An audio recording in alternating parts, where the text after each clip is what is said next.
chatting with Whalers President, Head Coach, and General Manager Mike Vellucci. And Mike, the team has turned it around since you went behind the bench, something like 13-8-2 since the middle of November.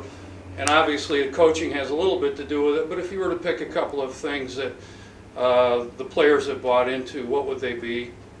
Well, we've changed our systems. We're much more aggressive on the forecheck and 5-on-5. Our 5-on-5 play has been really good. Our forecheck has been very good. And the other two things we worked on, our special teams. Our penalty kill has improved quite a bit, and our power play is improved. Not at the pace that I would like, but I think it's gotten better and better. This weekend we did pretty good on it, and I think once we get the Chris Terry, who's been out most of the time since I've been back, once we get Chris back and now we got Carey and those guys working together, I think our power play will improve quite a bit. I want to talk about a couple of individuals who are having good years. Matt Hackett, you picked him up last year from Windsor and turned out to be your #1 goaltender. A really great story, a great kid that's really raised some eyes of some NHL scouts lately. Well, he's rated, I think 8th overall in the goaltenders for the draft coming up. But Matt came back this summer. He's 11 pounds heavier, put on a lot of muscle, worked very hard this summer, and has had a great year so far. And I think he started 13 in a row there before we traded Smitty. Played very well, deserves it, is going to be a great NHL goaltender someday. And he took the ball and ran with it, and he's done a phenomenal job. He's improved his reflexes, his rebound control is very good. And one of the things I like about it is the players play really well for him. He's a likable guy, and the guys play great. They want to play in front of him. They help him. They block shots, and they clear the rebounds with him too. So it's a great story, and he deserves to be the #1. The OHL trading deadline passed last week. Before the deadline, you got Brett Belmore back, and that helps any team in this league, but it's great to have Brett back playing with Leo Jenner.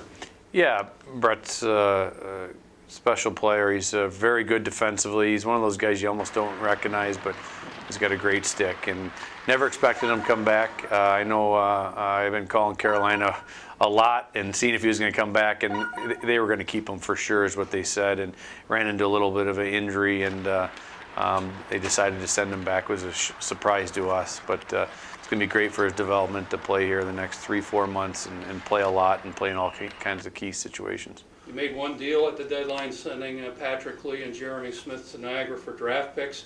Just talk about that a little bit. Obviously, with the emergence of Hackett, that softened the blow of trading a guy like Jeremy Smith.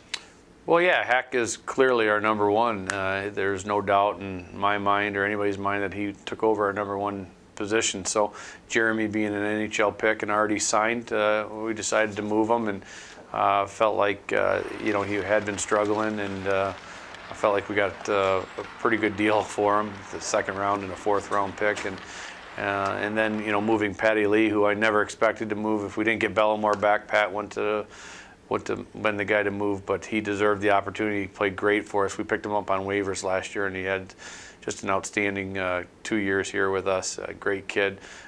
Just wanted to get him to a place that he could play and play a lot, and he's doing well in Niagara, and that's great for him. And picking up Fletcher, I think, solidified our defense, gave us some team toughness.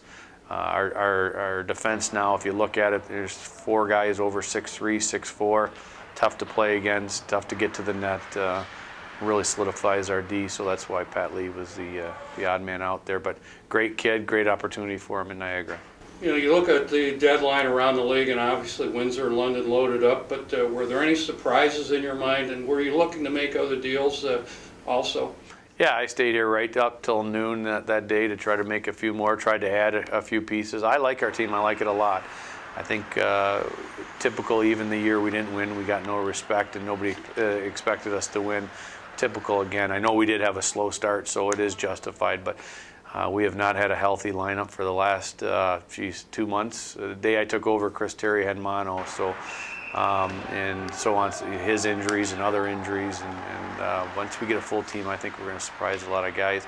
I really, really like our team. I like our goaltending. I like our defense, and once we get a full lineup up front, I think we'll be very good. But as far as I tried to add, but as far as the trades. That surprised me. I was a little surprised McCollum was given up in Guelph, but they did get a good deal.